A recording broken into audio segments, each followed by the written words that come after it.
మొదటి ప్రార్థనా అంశం. ఈరోజు జనవరి 28న సుప్రీంకోర్టులో జరగనున్న 12 రాష్ట్రాల్లో అమలవుతున్న మతమార్పిడి నిరోధక చట్టమును సవాలు చేస్తూ వేసిన పిటిషన్పై సుప్రీంకోర్టు ప్రధాన న్యాయమూర్తి సూర్యకాంత్ నేతృత్వంలో జరుగు విచారణలో క్రైస్తవులకు అనుకూలమైన తీర్పునిచ్చినట్లు ప్రార్థించుదాం. రెండవ ప్రార్థనా అంశం.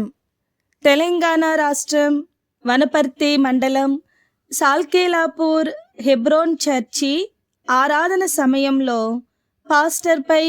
పాస్టర్ అమ్మపై దాడి చేసిన మతోన్మాదులపై కేసు నమోదు చేయబడినది. పోలీసులు తగిన న్యాయపరమైన చర్యలు చేపట్టునట్లు ప్రార్థించుదాం. మూడవ ప్రార్థనా అంశం. బీహార్ రాష్ట్రంలో సహర్సా మున్సిపల్ కార్పొరేషన్ ప్రాంతంలో పాస్వానా తోలా ప్రాంతంలో బలవంతపు మతమార్పిడి చేస్తున్నారని బజరంగ్ దళ్ వారి ఫిర్యాదు మేరకు 3 పోలీసులు అదుపులోకి తీసుకున్నారు. వీరిపై ఎటువంటి కేసులు లేకుండా విడుదల పొందినట్లు ప్రార్థించుదాం. నాలుగవ ప్రార్థనా అంశం. ఆంధ్రప్రదేశ్ రాష్ట్రం అనంతపూర్ జిల్లా రాయదుర్గం ప్రాంతంలో క్రీస్తు వ్యతిరేకులు క్రైస్తవులపై దాడులు చేశారు. క్రైస్తవులపై జరుగు హింసలు ఆపబడినట్లు ప్రార్థించుదాం. ఐదవ ప్రార్థనా అంశం. 2025లో మతమార్పిడి నిరోధక చట్టం క్రింద 400 పైగా పాస్టర్లు, విశ్వాసులపై కేసులు నమోదు చేయబడ్డాయి.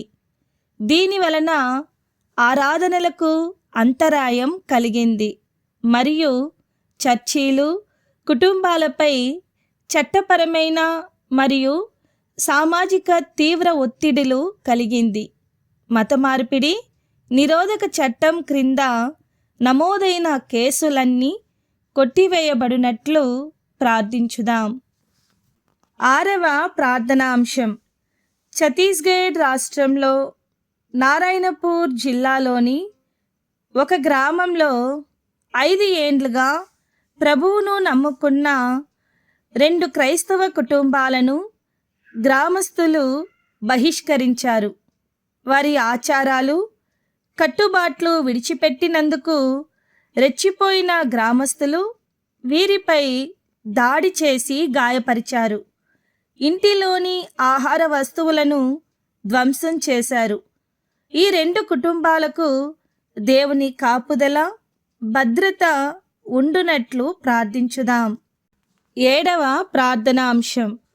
మన దేశంలో ఇంకనూ సువార్త అందని దాదాపు 11,000 మంది టెలి సిక్కు తెగకు చెందిన పంజాబ్ వాసులు సువార్తను విని రక్షణ పొందునట్లు ప్రార్థించుదాం.